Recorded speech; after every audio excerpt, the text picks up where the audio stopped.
बहरहाल एक और मामला बड़ा दिलचस्प है। आज का मामला है मिथिलेश ठाकुर साहब का।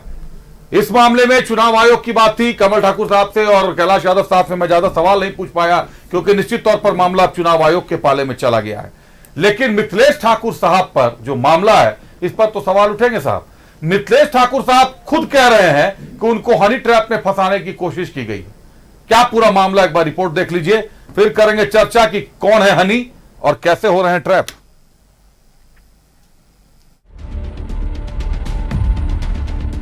क्या मिथिलेश ठाकुर से हुई हनी ट्रैप की कोशिश? गढ़वा के जेएमएम प्रत्याशी को कौन कर रहा ब्लैकमेल? फंस गए या फंसाए गए जेएमएम प्रत्याशी मिथिलेश ठाकुर? गढ़वा के जेएमएम प्रत्याशी मिथिलेश ठाकुर ने हनी ट्रैप में फंसाने की कोशिश का आरोप लगाया है। मिथिलेश ठाकुर का आरोप है कि वीडियो कॉल उठाने के बाद उन्हें लगातार अश्लील वीडियो भेजा गया। मिथिलेश ठाकुर ने नंबर को ब्लॉक कर पुलिस के पास शिकायत दर्ज कराई है। और जब मैंने उसको ऑन किया तो उस पर अश्लील वीडियोज आने लगे। तुरंत मैंने उसे कट किया, नंबर को ब्लॉक किया और अभी तरह तरह की उस पर धमकियां आ रही हैं। ऐसे जो कारनामे किए जा रहे हैं अश्लीलता की हद है और ये मुझे पूरी तरह से जो हमारे विपक्ष के जो हताश साथी हैं उनकी साजिश लग रही है। मिथिलेश और जेएमएम ने इसे विरोधियों की साजिश करार दिया है। जेएमएम का आरोप है कि गढ़वा में मिथिलेश ठाकुर की जीत देखकर बीजेपी ऐसे हथकंडे अपना रही है। आज मिथिलेश ठाकुर के कारण पूरे पलामू प्रमंडल में इनकी स्थिति बहुत खराब है, तो हताशा है और इस तरह के हथकंडे वो अपना सकते हैं क्योंकि उसी मानसिकता के लोग ये लोग हैं। किसी हद तक गिर सकते हैं, ठीक है, इसका भी जवाब समय पर हम लोग देंगे, लेकिन उनका ये प्रयास जो था वो विफल हुआ। माननीय मंत्री ने थाने में सनहा एफआईआर दर्ज करा दिया है, अब उस पर जांच होगी, जो भी सामने दोषी होगा वो सामने आएगा।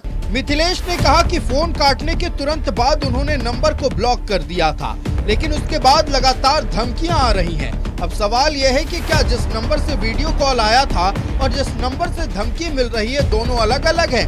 क्योंकि मिथिलेश ठाकुर का दावा है कि वीडियो कॉल कट करने के तुरंत बाद उन्होंने नंबर को ब्लॉक कर दिया था। बीजेपी ने पूरे मामले को लेकर मिथिलेश ठाकुर पर ही सवाल उठाए हैं, साथ ही उच्च स्तरीय जांच की मांग की है। जांच होनी चाहिए।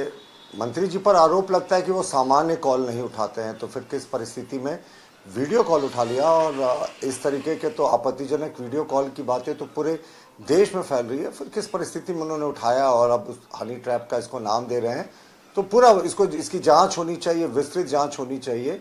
लेकिन पूरे उनके विभाग का भट्ठा बैठा हुआ है, जिस तरह की चीज़ें बाजार में तैर रही हैं, उसके बाद ये हनी ट्रैप का मामला कहीं पूरे तरीके से इनके ऊपर लगे एलिगेशन से डेविएशन का तो एक टैक्टिस नहीं है। और इनका भाजपा पर आरोप लगाना, मुझे लगता है ये शायद इनसे कुछ गलतियां हो गई हैं, तो अब ये गलतियों से बचने के लिए इस हनी ट्रैप के मामले में भाजपा का आकरण नाम घसीट रहे हैं। पूरी विस्तृत जांच होनी चाहिए, उच्च स्तरीय जांच। गढ़वा से मिथिलेश ठाकुर एक बार फिर चुनावी मैदान में हैं। उनके खिलाफ बीजेपी ने सत्येंद्र नाथ तिवारी को उतारा है, जबकि समाजवादी पार्टी से गिरिनाथ सिंह ताल ठोक रहे हैं। न्यूज़ 11 भारत के लिए रांची से पूजा दुबे के साथ ब्यूरो रिपोर्ट।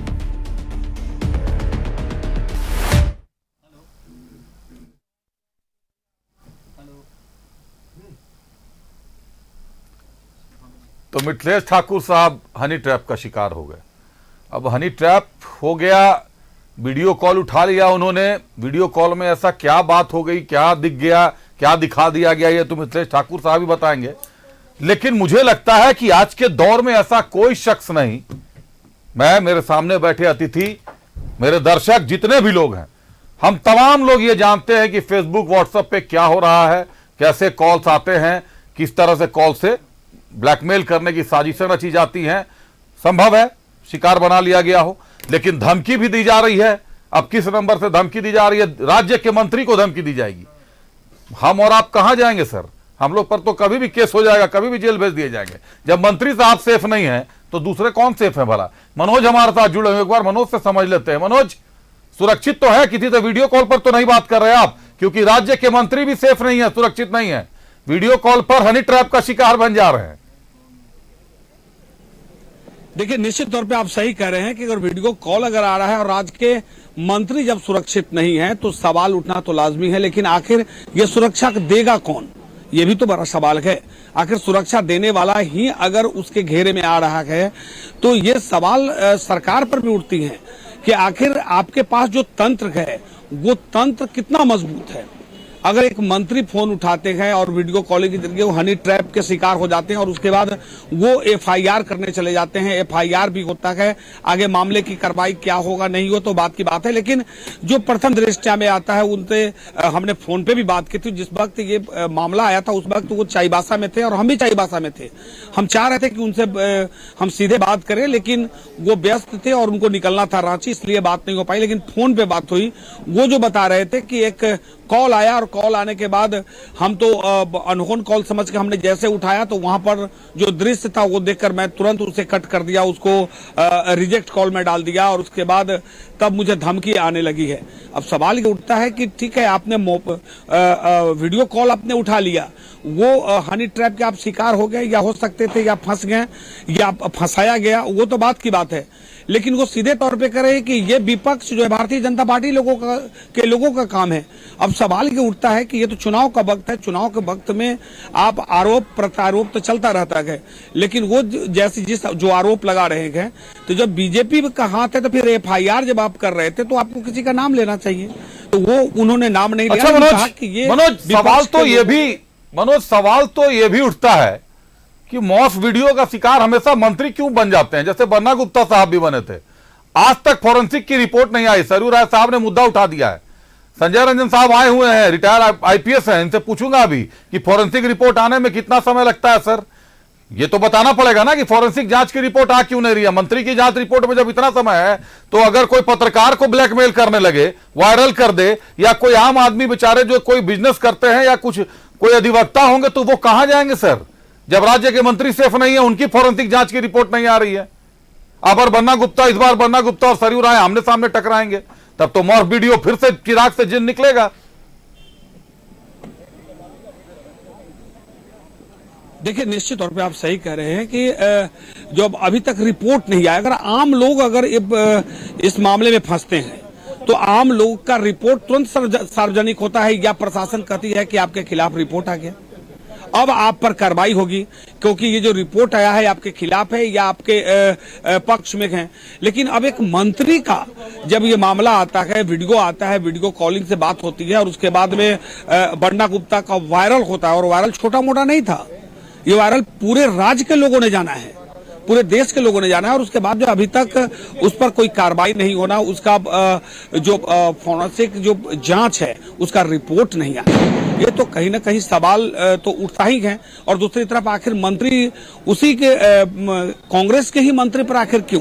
नहीं, ऐसा नहीं है, बीजेपी तो बड़ा सवाल है। बीजेपी भी शिकार बनी है, बिरेंची नारायण साहब भी शिकार बन चुके हैं, अछूता कोई नहीं है, शौक सबके अलग अलग है। और पता नहीं, अब जब तक नहीं आए फॉरेंसिक जांच की रिपोर्ट तब तक समझ पाना बड़ा मुश्किल है कि सच्चाई क्या है और झूठ क्या है। किसी का मामला सामने नहीं आता, लेकिन जनता फिर से चुनाव जिताकर भेज देती है। बहुत धन्यवाद मनोज, आपका हमारे साथ जुड़ने के लिए, तमाम जानकारियों के लिए। अतिथियों का रुख कर लेता हूं, एक बार अतिथियों से पूछता हूं। संजय रंजन साहब, पहले आप ही के पास चलता हूं, चूंकि यह मामला अपराध से जुड़ा हुआ मामला है, फॉरेंसिक का मामला है, और इस मामले को लेकर साइबर सेल लगातार अलर्ट जारी करता रहा है। रांची पुलिस अपील करती रही है, झारखंड पुलिस अपील करती रही है, अब तो फोन पर सारे मैसेजेस आते हैं। दरअसल ये कैसे होता है ये तो आपको अच्छे से पता है कि आपने कॉल उठाया, नीचे आपका चेहरा दिख रहा है, सामने कोई अश्लील तस्वीरें चल रही हैं और वो स्क्रीनशॉट हो गया या स्क्रीन रिकॉर्ड हो गया, और उसके बाद आपका चेहरा भी केवल दिखे तो आप देखते हुए तो पाए गए और वो वायरल हो गया। ये हनी ट्रैप है या वास्तव में ठाकुर साहब शिकार हो गए? लेकिन इन सब के अलावा बन्ना गुप्ता साहब की फॉरेंसिक जांच रिपोर्ट अभी तक क्यों नहीं आई, ये भी बता दीजिएगा।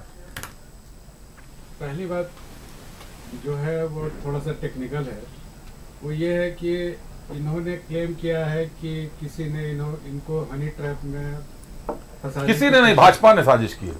अब वो एक बड़ा ही नहीं, आप बोल सकते हैं गठबंधन में, आप गठबंधन के दल हैं आपके, उनके प्रतिष्ठा का भी सवाल है, भाजपा का भी। वो बड़ा ही सतही आरोप है। आरोप ये है मूल रूप से कि हनी ट्रैप में फंसाने की कोशिश की, इन्होंने एफआईआर लॉन्च कर दी, अब ये लीगल डोमेन में मामला है, इन्वेस्टिगेशन का सब्जेक्ट है, उस पर कोई टिप्पणी नहीं करेगा। इसके पहले जो मामला दर्ज हुआ था आदरणीय बन्ना गुप्ता जी का जो मामला था, वो मामला काफी पुराना है और आज तक फोरेंसिक रिपोर्ट का नहीं आना बड़ा ही विस्मित करता तो आप तो सर आईपीएस रह चुके हैं, झारखंड पुलिस, आश्चर्यचकित करता है। झारखंड पुलिस में आप रहे, आप मुझे बता दें एक बार क्या कारण होता है। मेरा भी 20 साल अपराध देखते ही गुजरा है। डेलिबरेट अटेम्प्ट, अपराध देखते एक डेलिबरेट अटेम्प्ट है। संजय रंजन साहब समझ रहे सर, रिपोर्टिंग भी की है हम लोगों ने, बड़े जमीन से जुड़े हुए काम करके यहाँ तक आए हैं सर। आप डरा देंगे। ये एक डेलिबरेट अटेम्प्ट है चीजों को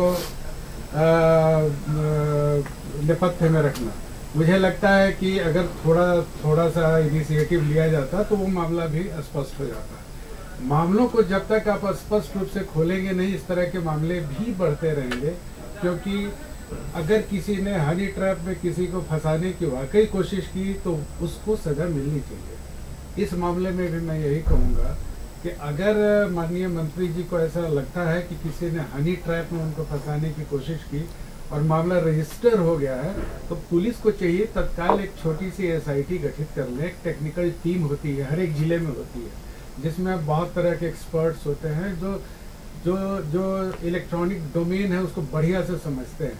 साइबर डीएसपीज हैं हमारे यहाँ, और सबकी जो भी साइबर क्राइम देखता है, अमूमन उनका जो बैकग्राउंड होता है वो या तो साइंस का होता है या इंजीनियरिंग का होता है, सॉफ्टवेयर इंजीनियरिंग का होता है। तो मुझे लगता है कि इसमें कोई संदेह ही नहीं होना सवाल चाहिए। तो सर फिर वही मौजूद है ना कि सब कुछ तो गठित कर देंगे। जी। पिछली बार भी आपने किया, कैलाश यादव जी कुछ कहना चाह रहे, आ रहा हूं, लेकिन हुआ क्या सर? पुलिस तो सम्मान बचा नहीं पाती है। अगर देखें आप तो अब मान लीजिए अभी अगर हनी ट्रैप का आरोप लगाया है, पिछली बार भी बन्ना साहब पर आरोप लगा, कहां बन्ना साहब फ्री हो पाए? आज तक रिपोर्ट नहीं सार्वजनिक हुई। इस बार भी भाजपा पर आरोप लग गया है। वाकई दुखद है। चलिए कैलाश साहब, देखिए, इस विषय पर आप शुरुआत में बोला कि फेसबुक और व्हाट्सएप और क्या क्या इस सब में भी आजकल उसी से चल रहा है, सभी से चल रहा है, उससे सभी लोग कहीं ना कहीं उसके शिकार जो है हो रहे हैं। तो ये इंडिविजुअल नहीं है।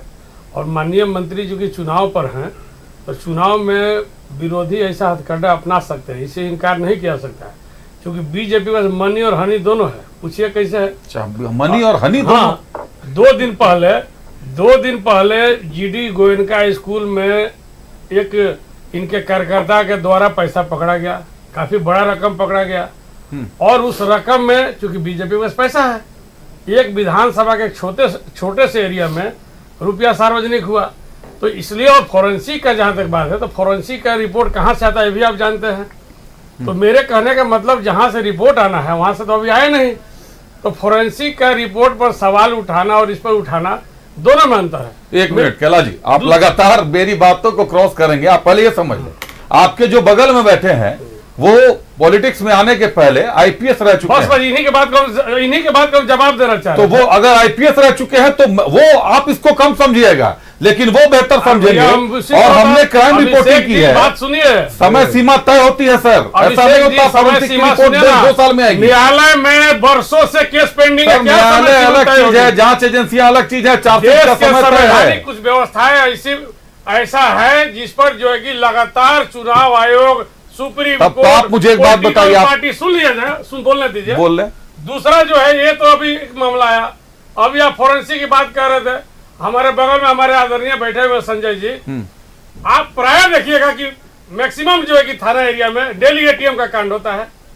एटीएम से पता चला कि दूसरा कोई पैसा निकाल लेता, उसका पता लगाते लगाते जो कि जीवन बीत जा रहा है, उसका शिकार मैं भी हूँ।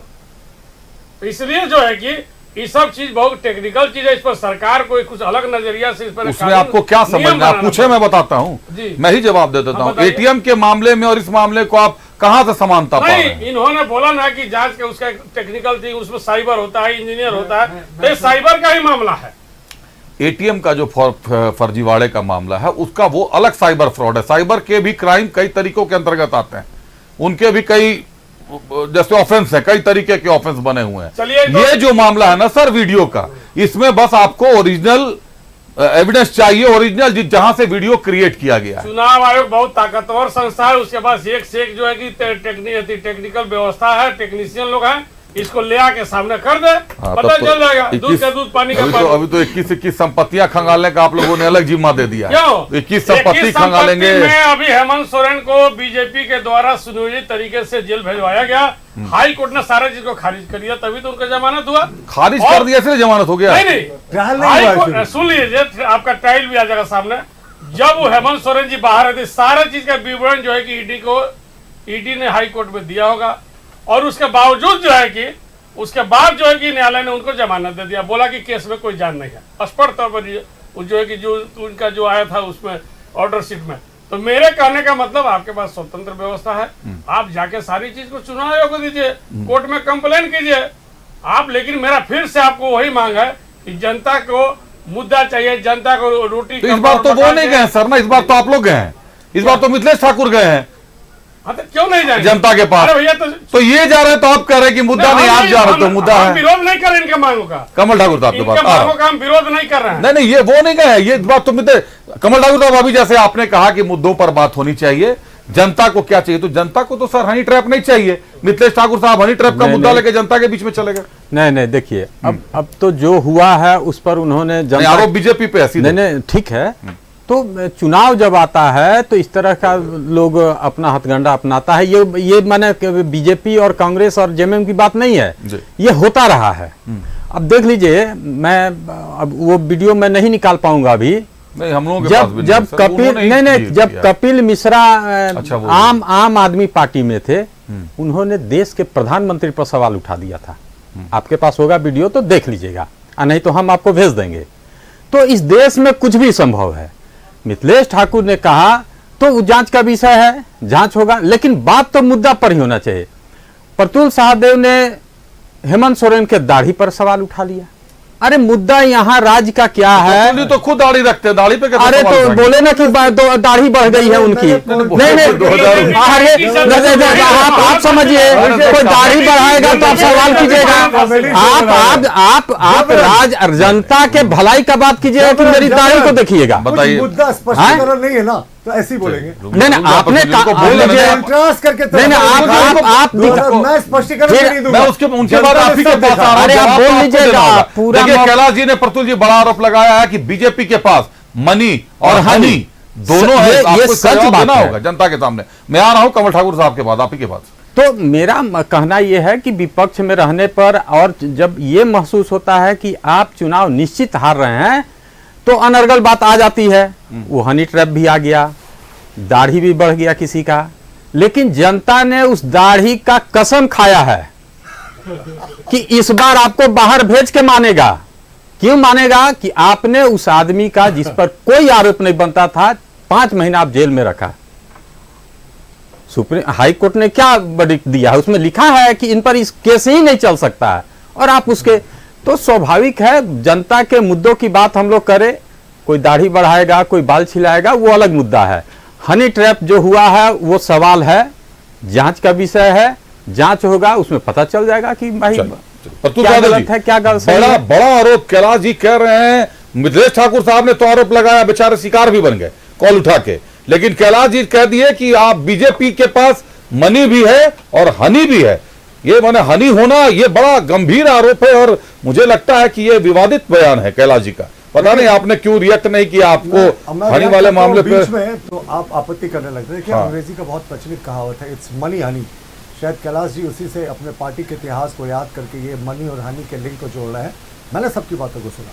बस क्लोजिंग स्टेटमेंट में मैं यही कहना चाहूँगा कि जिसकी जैसी मानसिकता होती है ना, अब ये नैतिकता की बात वो पार्टी के लोग कर रहे हैं जिनके सुप्रीमो को 5-5 केसेस में सजा हो गई, जिनको लैंड फॉर जॉब स्कैम में जिनका पूरा कुनबा जो है, प्रथम परिवार राजद का, वो बेल पर बाहर है।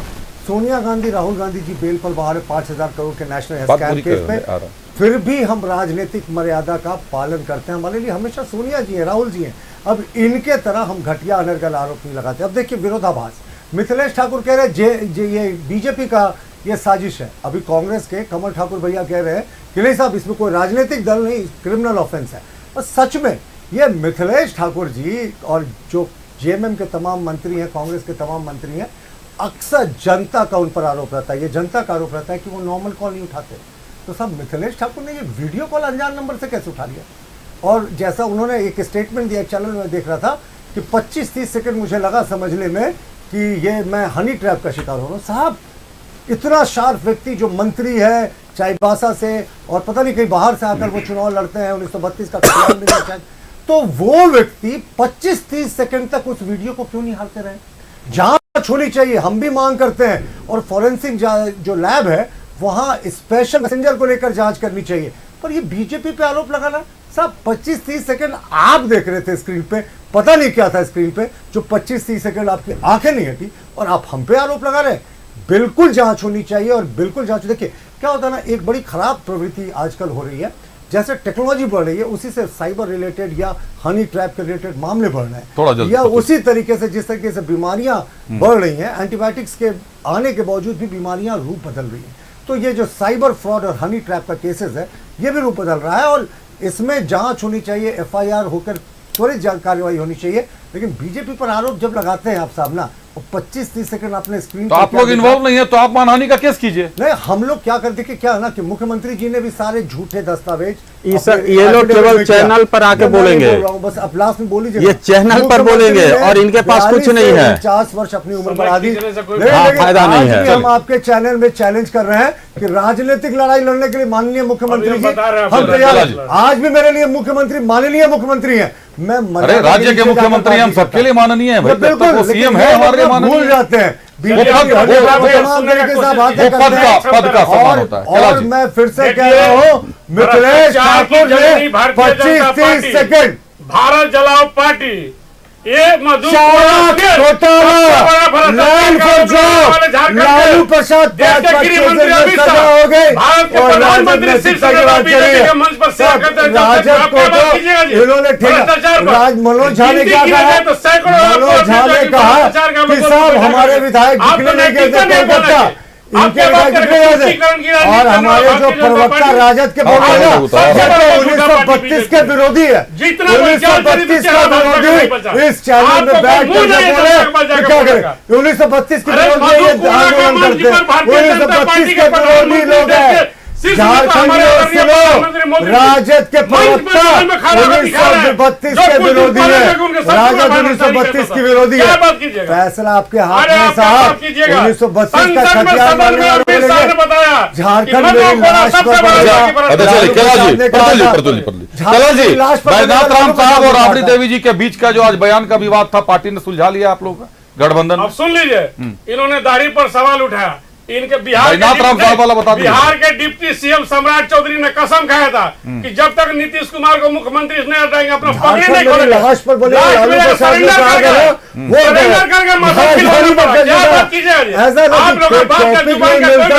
तो ये एक बात जो करते हैं, मैंने तस्वीरों को कॉन्ट्रास्ट करके दिखाया था, जनता सब देख रहे हैं, खाली गेटअप बदल लेने से कोई शिबू सोरेन नहीं बन जाता। शिबू सोरेन ने महाजनों के खिलाफ लड़ाई की थी, चले चले सर लड़ाई की थी,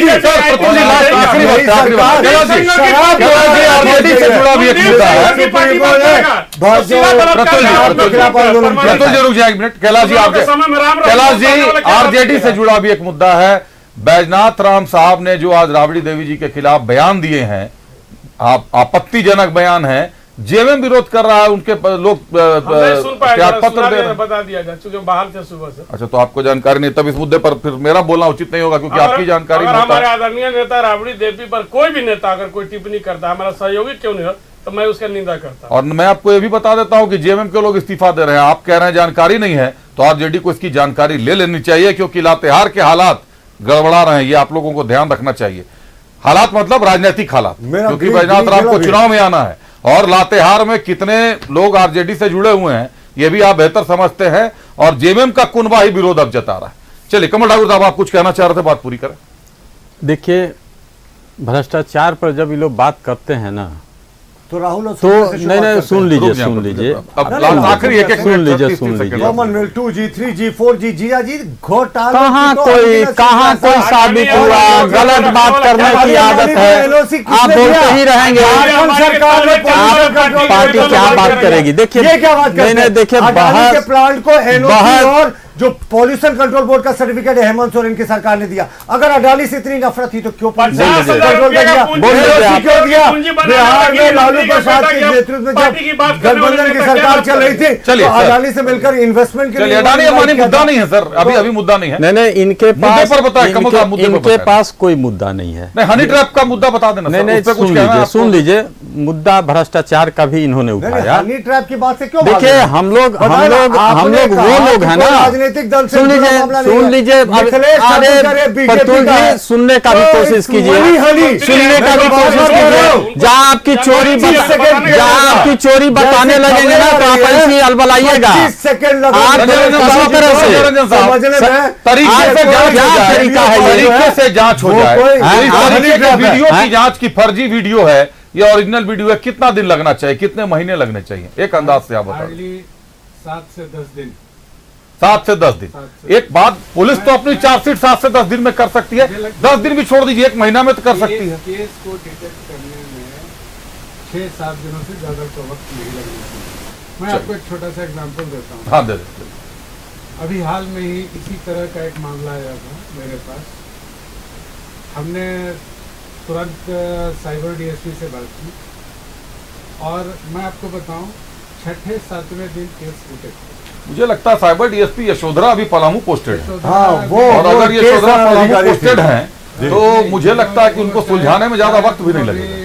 लोहरदगा या गढ़वा में। अच्छा, लोहरदगा तो गढ़वा में है सब, तो सर वो पलामू डिवीजन नहीं और वो तेज तरार अफसर थे, काफी तेज तरार। अभी शायद फैमिली वे पे है, इसलिए मैटरनिटी लीव पे है। अच्छा। दूसरी जो साइबर डीएसपी हैं वो भी शायद अभी लीव पे हैं, मगर अभी जो डीएसपी हैं वहाँ पे वो भी बहुत अच्छे हैं। सुमित हमने उनसे जब बात की 6 से 7 दिन का उन्होंने वक्त लिया केस डिटेक्ट। लेकिन जो बड़े मामले हैं जिनका बड़ा रेफरेंस है और जिनका इम्पैक्ट भी बड़ा है, उन मामलों की तफ्तीश तो 10 दिन में हो जानी चाहिए, 1 महीने में हो जानी चाहिए। इतना लंबा वक्त अगर ये ले रही है सरकार तो इसका मतलब है कि ये जानबूझ कवर अप ऑपरेशन हो रहा है। बलनाथ गुप्ता जी का वीडियो है, कितने दिन हो गए? तो हमारे बीच बिरंची वाला बताइए, आप लोग नहीं करते हैं, बनने तक जाकर रुक जाते हैं, बिरंची वाला भी बात कर लेते हैं। उल्टी लिया है और वो कह रहे हैं कि इस तरीके के मामलों की जांच में 8 से 10 दिन लगना चाहिए। बड़ा कद है, मंत्री हैं और उनके सम्मान से जुड़ा मामला है। जिन पर आरोप है वो लोग भी केंद्र की सरकार में है। मतलब आप समझ लें कि केंद्रीय जांच एजेंसियां भी सक्रिय होंगी। भैया आप केंद्र सरकार पर आरोप लगा रहे हैं, आप कह रहे हैं कि बीजेपी ने हनी ट्रैप कर दिया।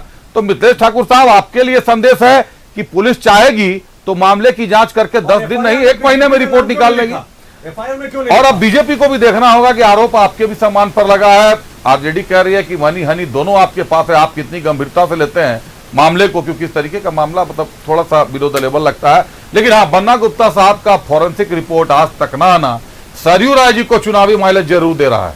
जिस तरीके से सरयू राय साहब प्रचार प्रसार कर रहे हैं, जो आरोपों का गलियारा खोले हुए हैं, उसमें यह साफ है कि उन्होंने ये क्लियर कर दिया है कि मॉर्फ वीडियो नहीं था, और अगर मॉर्फ था तो उसकी फॉरेंसिक जांच रिपोर्ट सार्वजनिक क्यों नहीं की गई जब मामला इतना गंभीर था। तो ये चुनाव के वक्त में तो ये निश्चित तौर पर सवाल जवाब उठ जाएंगे। बहरहाल धन्यवाद देता हूं अपने अतिथियों को। आज के लिए हमारे साथ आसू से संजय रंजन साहब थे। संजय जी बहुत धन्यवाद आपका। आरजेडी से कैलाश यादव जी थे, कैलाश जी बहुत धन्यवाद आपका। कांग्रेस से कमल ठाकुर साहब हमारे साथ थे, कमल जी बहुत धन्यवाद आपका। और भाजपा से प्रतुल शाहदेव जी हमारे साथ थे, प्रतुल जी बहुत धन्यवाद आपका। आप सभी अतिथियों का धन्यवाद, बहुमूल्य वक्त निकाला आपने। 2 विषय पर चर्चा रही हमारी आज। एक, मुख्यमंत्री के बढ़े हुए जो 7 साल हो गए, 5 साल बढ़ना चाहिए था, 7 साल हो गया, ये अब राष्ट्रीय मुद्दा हो गया है। आप अगर गूगल पे टाइप करेंगे तो अभी आपको हर जगह यह दिख जाएगा कि यह मुद्दा गरमा रहा है। लेकिन जो भीतर की बात है, 21 ऐसी प्रॉपर्टीज हैं जो सीएम हेमंत सोरेन ने 2006 से 8 के बीच में खरीदी। उनको 2014 के चुनाव में भी नहीं दिखाया, 2019 के चुनाव में भी नहीं दिखाया, सीधे 2024 के चुनाव में दिखाए हैं। 21 प्रॉपर्टियां ऐसी हैं। तो यह सवाल खड़े कर रहा है। दूसरी, हनी ट्रैप के मामले की मिथिलेश ठाकुर साहब ने शिकायत की है, लेकिन क्या झारखंड पुलिस मंत्री के साथ हुए इस हनी ट्रैप का वीडियो निकालकर उसको क्लियर कट कर पाएगी? क्योंकि फॉरेंसिक रिपोर्ट आ नहीं पाती आमतौर पर जो मंत्रियों से जुड़े मामले हैं उनमें। देखना दिलचस्प होगा नजारा क्या निकलकर सामने आता। बहरहाल बने रहिए न्यूज़ 11 भारत के साथ। मुझे दीजिए इजाजत, नमस्कार।